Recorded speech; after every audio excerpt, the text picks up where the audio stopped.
요즘 장 보러 가기가 무섭다는 분들 많으시죠. 특히 사과나 배, 귤 같은 과일은 선뜻 장바구니에 담기가 망설여질 만큼 값이 많이 올랐습니다. 원인은 무엇이고 또 정부에서는 어떤 대책들을 내놓았는지 자세히 알아보겠습니다. 권혁중 경제평론가와 함께 보겠습니다. 어서 오십시오. 네, 안녕하십니까. 예, 지금 저기 눈앞에 사과를 갖고 오셨는데 네. 요즘 저도 사과를 좋아해서 자주 이제 온라인으로 시켜 먹거든요. 네. 근데 예전하고 비교를 해보면 네. 과일값이 뭐 그냥 오른 게 아니고 거의 뭐 1.5배, 2배씩 오른 거 엄청 올랐더라고요. 살벌한 물가다 이런 표현. 진짜 그런 것 같아요. 시장에서는 그런 예. 표현 하거든요. 실제 소비자 물가 상승률이 이제는 1월 달에 들어와서는 이제는 2.8% 상승했는데 2월 달 들어와서 이제 3.1% 상승했거든요. 그러니까 예. 다시 물가가 좀 오르고 있어요. 그러니까요. 특히 이제는 우리가 체감 물가라고 보통 얘기하는데요. 뭐 장바구니 물가라고 얘기하죠. 이거는 지금 3.7% 올랐습니다. 그러니까 일반 소비자 물가보다 더 오른 상태인데, 근데 왜 이렇게 다시 한번 물가가 올랐느냐? 2월 달에 과일 가격 때문에 그렇습니다. 그러니까 과일 가격이 너무 많이 올랐는데 보통 우리가 신선식품 지수라고 있는데요. 신선 과실이 41% 올랐어요. 41%. 네, 신선 과실이 그러니까 과일 얘기죠. 그러니까 과일 가격이 크게 올랐습니다. 지금 제가 이게 사과를 이제 들고 왔는데요. 여기 제가 방송 들어오기 전에 바로 마트에서 사갖고 왔어요. 여기 이제 5개 들어 있는데 그게 얼마예요? 14,750원. 5개예요? 5개예요. 그런데 거기서 이제는 정부 할인을 받습니다. 그렇게 따지면 하나당 3,000원 꼴이거든요. 근데 제가 이제 정부 지원 받아서 거기에 보면 이제 농식품부 지원 할인 뭐 이렇게 써져 있어요. 그래서 이제는 11,800원 이렇게 하더라고요. 그럼 하나당 2,400원입니다. 근데 보시면 아시겠지만 할인을 받아도 하나당 2,400원. 그렇다고 막 너무 좋아 보이는 상품도 아닌 것 같은데요. 맞아요. 이런 걸 우리가 비정형 상품이라 얘기하는데 그러니까요. 일명 못난이 사과. 못난이 사과예요. 모양이 별로 안 이뻐요. 백설공주가 먹을 것 같은 건 아니잖아요. 네, 이게 맞습니다. 그잖아요, 그죠? 예. 그런데도 하나당 2,400원이라는 꼴이죠. 그러니까 지금 뭐 비싸서 과일은 못 먹는다. 특히 사과가 70% 이상 올랐습니다. 그러니까 70%? 네, 그러니까 거의 감당이 못할 정도로 올랐고, 그 다음에 이제 사과가 오르다 보니까 많은 분들이 귤을 찾았어요. 2월달에. 근데 이제 아시겠지만 귤은요 지금 출하가 끝났습니다. 작년 말엔 좀 쌌었는데, 그죠? 예, 이미 이제 지난달 중순부터 출하가 끝났거든요. 그러면은 대체제로 귤을 많이 찾았는데 뭐 공급은 안 되고 수요만 많다 보니까 귤은요 78% 올랐어요. 귤도요? 네, 그러니까 뭐 과일 먹기 무섭고 살벌한 물가라는 표현이 딱 맞을 것 같다라고 말씀을 드립니다. 어디 이제 그 손님으로 갈 때 남의 집 방문할 때 과일 좀 사갈까 그러잖아요. 네. 근데 과일 좀 사갈까가 아니고 고기보다 이제 과일이 더 비싼 것 같은데 네. 이게 사실 말씀하신 것처럼 과일이 가져온 이 가격 상승이란 게 하여튼 플레이션을 다 갖다 붙이기 때문에 맞습니다. 이건 프루트플레이션. 네. 예, 어감은 나쁘지 않는데 프루트플레이션은 이게 다른 신성식품으로도 번지고 있다는 얘기를 들었습니다. 뭐 비싼 사과나 배 같은 거 말고도 뭐 토마토 같은 사실 뭐 우리가 달지 않은 과일은 잘 먹지는 않잖아요. 맞아요. 평소에. 그런데도 불구하고 이런 다른 농작물을 찾게 되는 대체제를 찾는 분들이 많다고 하더라고요. 네, 정말 많아졌죠. 사실 이제는 내가 사과, 뭐 귤 못 먹으니까 토마토 많이 또 찾으셨거든요. 네. 근데 토마토도 가격이 크게 올랐고요.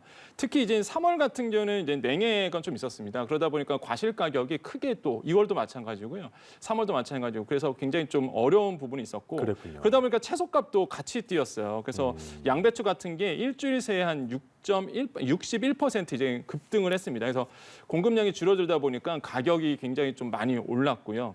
지금 신선 채소는 2월 물가로 본다면 12% 상승률 기록했거든요. 그 중에서 이제는 배추가 이제 문제예요. 이제 지금 정부의 공식적인 입장은 이제 1월 하순 한파가 있었고요. 그다음 무엇보다 주산지인 전남에서 수확량이 감소했습니다. 그랬군요. 그래서 많은 분들이 그럼 채소 가격이 어느 품목이 오를까 이렇게 궁금하실 텐데, 왜냐하면 음식하신 주부님들이나 아니면 소상공인들, 음식 장사하신 분들은 사실 납품을 받잖아요. 대표적인 게 뭐 아까 말씀드린 배추라든지 무라든지 파 이런 것들인데, 지금 미리 말씀드리면 구조적으로 지금 오를 수밖에 없는 구조로 가고 있다.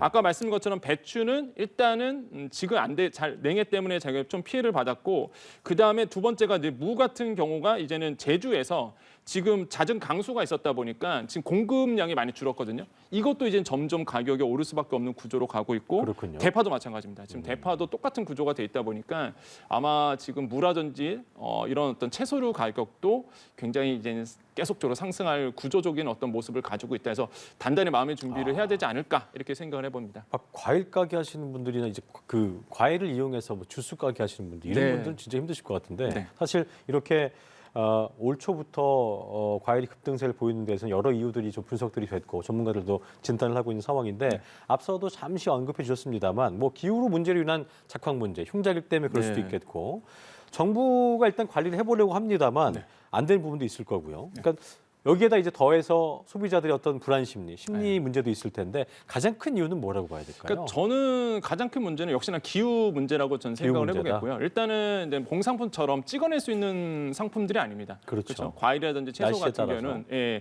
작황이 항상 문제거든요. 그래서 작황에 영향을 주는 게 계절적인 요인도 있겠지만은 그 기후 변화에 따른 이제는 변화들이 크게 영향을 미치고 있고 네. 특히 이제 그러다 보니까 그 뭐 면적이라고 보통 얘기하죠. 우리가 보통 농사를 지을 때 이런 재배 면적 같은 경우가 점점 더 줄고 있어요. 기후 변화다 보니까 이런 부분들이 영향을 주고 있고 그래서 이제는 정부의 공식적인 입장은 사과나 배 같은 경우에는 추석 전까지는 계속 오를 수밖에 없다 이런 문제 때문에 그래서 지금 햇과일이 나오기 전까지는 가격이 오를 수밖에 없다라고 그게 발표를 언제죠? 했어요. 햇과일 나오는 보통 게? 사과는 7월, 배는 8월이거든요. 그렇죠. 그러면은 이제는 추석 전까지는 이 과일 가격, 특히 사과 배는 오를 수밖에 없는 구조로 간다라는 게 한 실제 5개월 정도 네, 계속적으로 이제는 농식품부의 공식적인 입장이고 네네. 그러다 보니까 지금 뭐 기상재해로 인해서 사과가 그 지금 출하량이 많이 줄고 있는 부분이고 배도 마찬가지고 그래서 이런 부분들이 영향을 미치고 있다. 그래서 저는 좀 생각이 드는 게 이제 농식품부에서 TF를 하는 조사를 해서 구성을 해서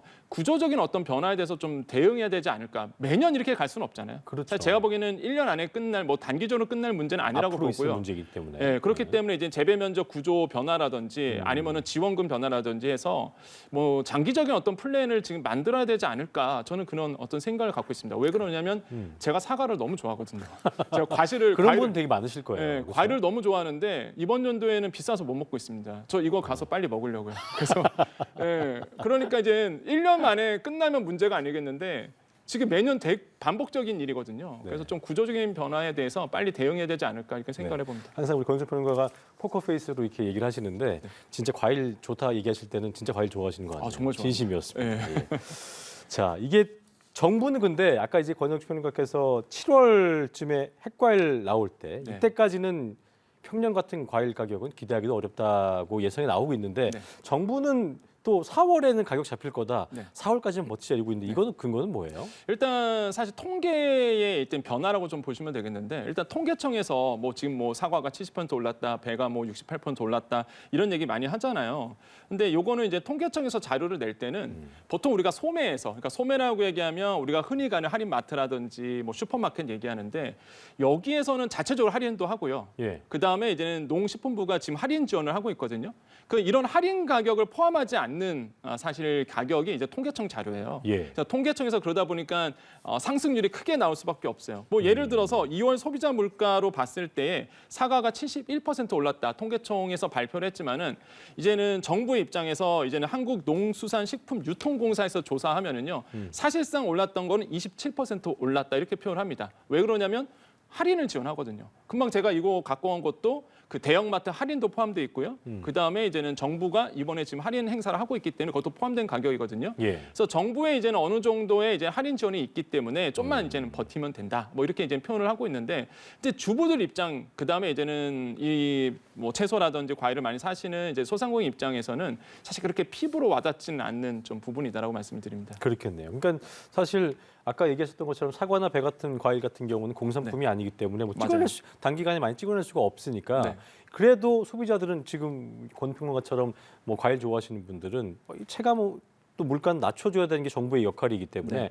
납품 단가 쪽으로 좀 지원하는 쪽으로 계속 중점을 좀 둘 수밖에 없겠군요. 그렇죠? 네. 지금 마트 가보면은요, 일단 채소라든지 과일 가격에 앞에 크게 붙여져 있죠. 농식품부 할인 지원 상품 이렇게 이제 붙여져 그렇군요. 있습니다. 그래서 예. 얼마 할인 이렇게 들어가 있고요. 실제 이제는 하고 있는 게 1인 1만 원 기간 한도 내에서 지금 이제 할인을 하고 있거든요. 그래서 저도 지금 마트에 왔을 때 뭐 할인 받으신 거예요? 예, 3월 6일부터 12일까지 7일간 할인 받습니다. 이렇게 써붙여 있었어요. 그래서 제가 이제는 원래 하나당 3,000원인데 2,400원에 산 거죠.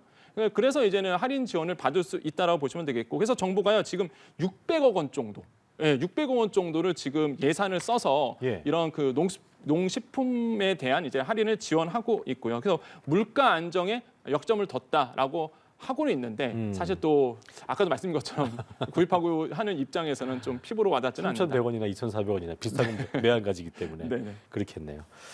자, 대형마트 중심으로 지금 뭐 계속 반복되고 있는 얘기인데 네. 과일 할인 행사도 또 자체적으로도 이제 뭐 하는 맞습니다. 경우도 있는 것 네. 같습니다. 아까 말씀하셨던 너무 좋은 상품은 아니지만 이른바 못난이 사과라고 하는 상품들, 이게 뭐 상품성이 없었던 비정형 과일도 그렇고 소형 과일 유통도 좀 늘리고 있는데 이게 이제 과일에 대한 어차피 깎아놓으면 맛은 똑같은데 하면서 어떻게 보면 체감 물가 방어에 도움이 될까? 네. 실제 어떻습니까? 저는 도움이 된다고 봐요. 그러니까 지금 나오고 있는 대부분의 과일들이 못난이 사과를 대표해서 이런 비정형 사과, 그러니까 이쁘지 않는 뭐 꼬마 사과 뭐 나오더라고요. 상품성이 과거 같았으면 떨어지는 것들이 나오고 네. 있는데, 근데 사실 뭐 곪지 않는 이상, 상하지 않는 이상은 맛은 제가 봤을 때 거기서 거기거든요. 그렇기 때문에 이제 소비자 인식도 지금 변해가는 것 같아요. 그러니까 과거 같았으면은 선뜻 손이 가지 않았던 이런 비정형 과실도 이제는 가격 때문이라도, 그다음에 맛과 품질이 크게 뭐 차이가 없다라고 느끼기 때문에 이제는 소비하시는 분도 많아졌고요. 그 그렇군요. 인식 자체가 지금 좀 변해가고 있지 않을까라고 생각을 해봅니다. 그렇군요. 자, 그리고 대체가 굉장히 중요한 부분인데 상대적으로 그럼 사람이 필터링을 하다 보면 싼 과일 쪽으로도 가거든요. 네. 저렴하고 싼 게 뭐가 있을까 보다 보면 우리나라로 넘어가서 네. 해외로 뭐 미국산 오렌지도 그렇고 뭐 페루산 애플 망고 같은 경우도 그렇고요. 그러니까 수입 과일 쪽으로 보다 좀 저렴한 수입 과일로 옮겨가고 있는 것 같은데 일단 정부도 이 입장에서는 관세 혜택 받는 수입 과일 품목을 좀 늘린다면서요? 네, 그렇습니다. 이게 저는 별로 이렇게 부인한테 사랑받지 못한 남편인 것 같아요. 왜요? 왜냐면 과일을 너무 좋아해서. 주부 입장에서는 사실 과일 사는 게 고민스러운 거예요. 그래서 저희 와이프도 이제 마찬가지로 필수시군요. 네, 거의 필수입니다. 그렇군요. 밥 먹고 나서 무조건 먹기 때문에. 그러다 보니까 어제는 이제 오렌지가 올라오더라고요. 그래서 오렌지 얼마 샀냐 했더니 11개짜리 들어있는데 그게 만 원 초반대 가격으로 지금 마트에서 팔고 있거든요. 그러니까 지금 정부의 전략은 그겁니다. 이제 너무 비싸니까 수입 과일을 이제 늘리는 거죠. 그다음에 이제는 관세가 항상 문제잖아요. 그렇죠. 그래서 할당 관세. 그러니까 특정 기간에 특정 물건에 대해서는 이제는 관세를 좀 낮춰주는 부분입니다. 그래서 할당 관세를 적용해서 좀 싸게 물량이 풀릴 수 있도록 이제 정부가 이제 조치를 취하고 있어요. 그래서 수입산 오렌지, 망고가 이제 많이 풀리고 있고 실제 이제 판매량이 많이 늘어났습니다. 공급이 늘리다 보니까 그래서 시장에서 뭐 대체 상품으로 오렌지를 많이 사시는 분들도 늘어났다. 이런 어떤 추세로 가지 않을까라고 생각을 해보겠는데, 사실 저는 국내를 좋아하기 때문에 국내산 있으면 먹는데 국내산이 구하기가 힘들어서. 수입자를 안 드시는군요. 그러니까 안 드세요? 나라를 위해서, 이게 우리 그렇죠. 농심을 위해서. 애국의 마음으로. 맞습니다. 네. 그래서 농사를 지으시는 분들을 위해서 웬만하면은 저는 국내에서 생산된 걸 먹는데, 근데 뭐 없다 보니까 뭐 방법이 없잖아요. 맞아요. 그래서 어쩔 수 없이 이제는 수입산 과일, 오렌지를 이제 먹기 시작했다. 그렇습니다. 말씀드립니다. 이런 생각도 할 수 있어요. 사과나 배가 너무 비싸니까 그럼 네. 이거를 좀 수입해서 가격을 낮추면 되지 않아? 이런 생각을 할 수도 있겠고 네. 좀 그게 어려울까라는 생각을 하실 수도 있을 텐데 이게 좀 쉽지 않다면서요? 어렵습니다. 왜 그러냐면 지금 이제 정부에 따르면요, 11개국가, 이 사과 같은 경우가 11국가 검역 협상을 맺고 있는데 이게 8단계까지 협상이 진행돼야지만 사실 수입을 할 수 있거든요. 8단계요? 근데 지금 가장 빠른 게 일본입니다. 이게 5단계까지 왔어요. 그러면은 5단계까지 왔으니까 곧 수입이 되나 보다 이렇게 생각하실 텐데 그렇지 않습니다. 이게 일본이 지난 92년도에 검역 협상을 요청했었거든요. 92년도에. 그럼 지금 32년이 지난 상태예요. 그러니까 아직도 먼 얘기란 얘기입니다. 그래서 우리 정부가 사실 2015년까지 위험 분석을 하다가 중단을 했는데 그 왜 그럴까라고 본다 그러면요, 뭐 검역 관계가 까다로운 거 있겠지만은 우리나라뿐만 아니라 전 세계 공통입니다. 왜 그러느냐? 우리나라 농산물 지켜야 되거든요. 그러니까 막상 지금 어렵다고 해서 만약에 이거를 뚫어버리면 계속 들어오거든요. 그러다 보니까 사실상 우리나라뿐만 아니라 그 어느 나라도 이 검역 관계를 좀 굉장히 철저하게 합니다. 그래서 굉장히 오래 걸리는데 기본적으로 뭐 예를 들어 든다면 뉴질랜드로 우리나라 그 감귤이 수출이 되거든요. 근데 이게 수출을 뚫어내는데 27년 걸렸어요. 우리나라도. 그러니까 이게 각 나라마다 마찬가지입니다. 그렇기 때문에 그다음에 이제는 한 번 뚫어놓으면 계속 들어오고 무엇보다 표심이 걸려 있거든요. 그래서 표심이 있다 보니까 그렇군요. 사실 힘들다. 그렇게 말씀을 드리겠고 평균으로 8년 걸립니다. 그렇기 때문에 이런 거는 아마 제가 봤을 때 사과 수입하는 거는 힘들다라고 이거는 저는 어렵겠네요. 어렵다 이렇게 보시면 되겠습니다. 알겠습니다. 어쨌든 과일 좋아하시는 분들도 계시겠지만 동참하는 마음으로 좀 참을 땐 참고 또 빨리 가격이 낮춰지기를 기대해 보겠습니다. 권혁중 경제평론가였습니다. 고맙습니다. 네, 감사합니다. 예.